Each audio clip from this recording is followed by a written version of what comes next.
Et on poursuit dans l'histoire avec notre invité du jour. Ce soir, nous avons le plaisir d'accueillir Nicolas Bucourt depuis plus de 20 ans. Il fait connaître l'opération Baitigo Raid de Bruneval qui s'est déroulée en février 1942 sur la falaise de la poterie Cap d'Antifer. Biting, un terme anglais qui évoque la morsure, car cette opération militaire a été éclair et saisissante. Des parachutistes anglais ont atterri sur les côtes normandes et ont détruit un radar allemand en saisissant dans le même temps des pièces de l'appareil dont la technologie était jusqu'alors inconnue des Alliés.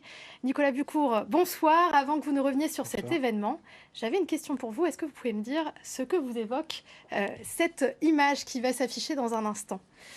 Alors ça, c'est la British Empire Medal, donc médaille britannique.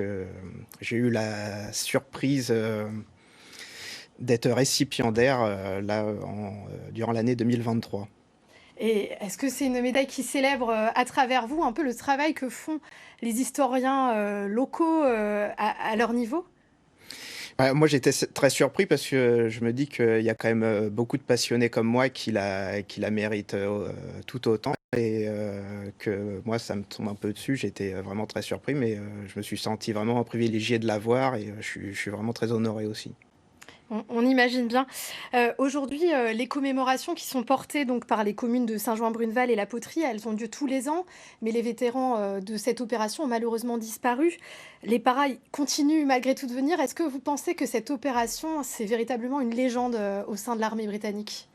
Bah, au sein de l'armée britannique, oui, et plus particulièrement au sein du parachute régiment, parce que c'est leur toute première bataille qu'ils ont menée en tant que telle. Donc c'est vraiment leur tradition, cette bataille. Et est-ce que vous pouvez nous en dire plus d'ailleurs en quoi cette opération, elle était particulièrement, saisissante?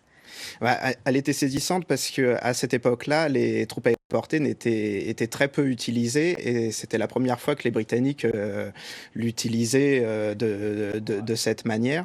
Donc 120 parachutistes britanniques ont sauté sur le cap d'Antifer et sont repartis par Bruneval et l'opération s'est déroulée pratiquement comme elle était prévue. Donc ça a fait les gros titres le lendemain et c'est une opération qui a permis aussi d'agrandir la force aéroportée avec les créations de plusieurs autres bataillons et d'une autre division.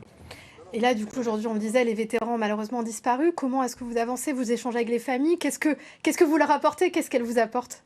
Alors oui, maintenant, les vétérans sont plus là, donc nous sommes en contact avec les familles directement. Donc il faut savoir que les vétérans parlaient pratiquement jamais de la guerre avec leurs propres enfants.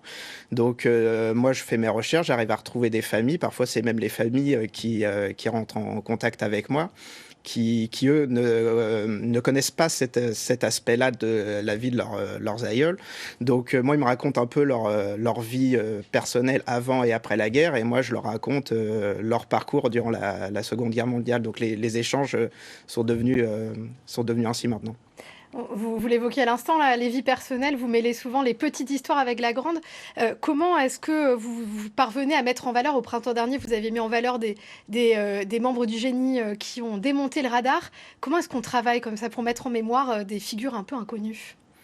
Ouais, on lit les archives, on regarde les unités impliquées, les hommes impliqués, et on se rend compte qu'il y a des histoires qui sont moins connues que d'autres et puis qui méritent tout autant d'être connues. Donc là, l'unité du génie en question, bah, elle était vraiment pas très connue. Bon, c'était une dizaine d'hommes dans les 120 parachutistes, mais ils méritaient tout de même d'être plus connus, tout en sachant que près de la moitié de ces hommes ont été tués la même année, en novembre 1942, en Tunisie.